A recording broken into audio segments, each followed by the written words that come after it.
I'm a man who's lived a life of chaos. I was addicted to Class A drugs, been in prison over a decade all over the country. This is Cut to the Crime.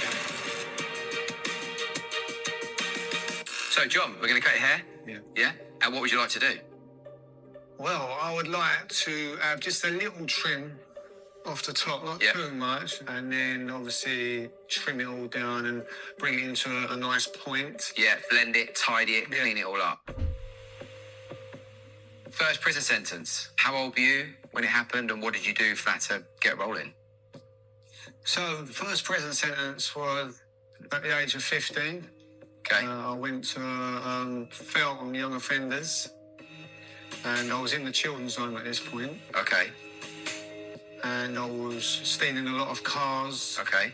Stole a little Astra, and we had a police chase for about an hour and a half. Right. The police caught us, and I got 2 months. And then that made me feel like I was some sort of gangster or something. Right, okay. Yeah, I've done prison now. Right. So then I come out, I was ruthless. Right. The children's home chucked me out. Okay. And then this is where I got my throat cut. Whoa. At the age of 16. I thought I got slapped at first. I thought I got slapped, and then I felt air coming into my neck. Started to panic. Yeah. Just went white as a ghost. And because I've watched films before, people get their throat cut, they're going to die like they die immediately. Yes. That's what I thought. Running through your head. I'm running through my head. I thought I'm dead. That's it now. This is my last seconds when I'm dead. Right.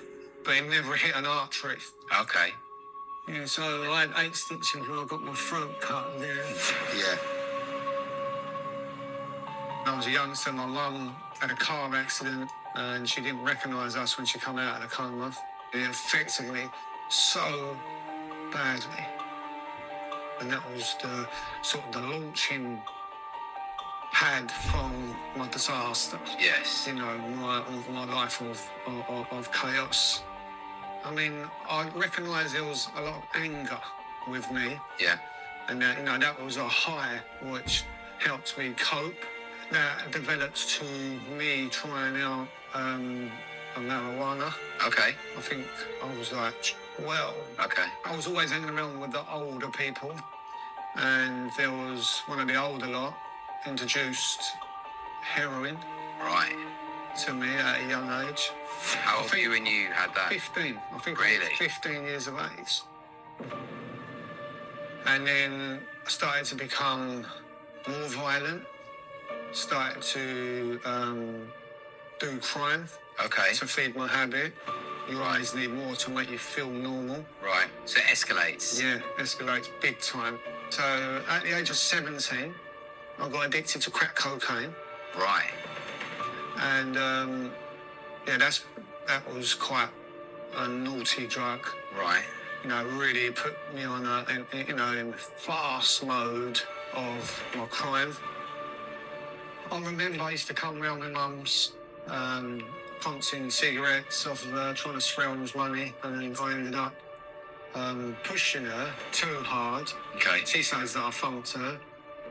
Yeah, so I've done that. So I've hurt my mum like that. I've gone in her house and stole, back in the day that was worth money, but a video player. All right, yeah. So I've pretty much brought on her doorstep a lot of torment. Mm-hmm. And she hated me. She didn't want me around her. Yeah. I was in a place of despair. Yes. Your cycle of violence over the 10-year period, what were you kind of convicted for? Was it a variety of different things? It all starts off small. Yes. Small bites, feeding cars. And then it went on to burglaries. Okay. And then I started to break into offices, nick safes, started to ABHs, common assault.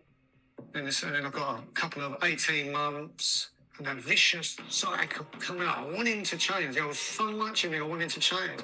But it just kept happening. Yes. Time after time after time. Coming out, messed up again, back on heroin, back on crack. And I was always desperate to find the real John, but I got lost in that life of ruin. So you really haven't had any time to learn, like yourself, who you are. When did that come about? When did you go, I know who I am?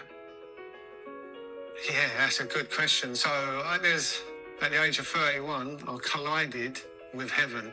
Okay. I was on trial for robbery that I didn't do. So I felt myself praying at Right. that point. I said, God, if you're true, you know I didn't do this, please get me off this. Okay. I went up for my verdict. All 12 juries found me not guilty.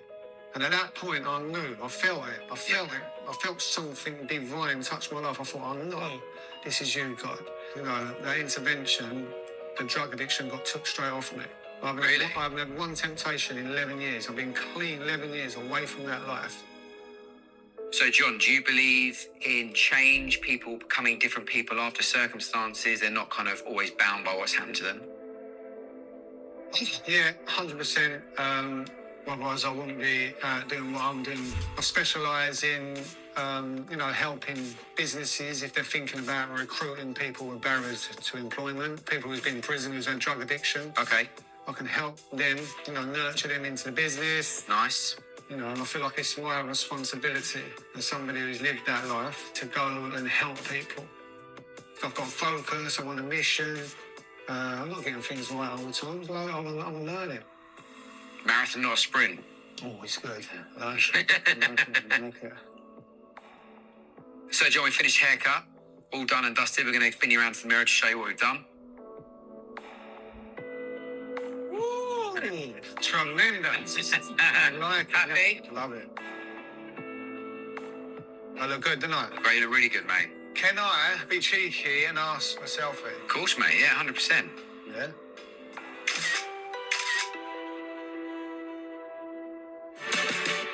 The one thing about John's story that really stood out with me was the cycle of drugs, coming out of prison, being homeless, doing drugs again, doing crime, going back into prison.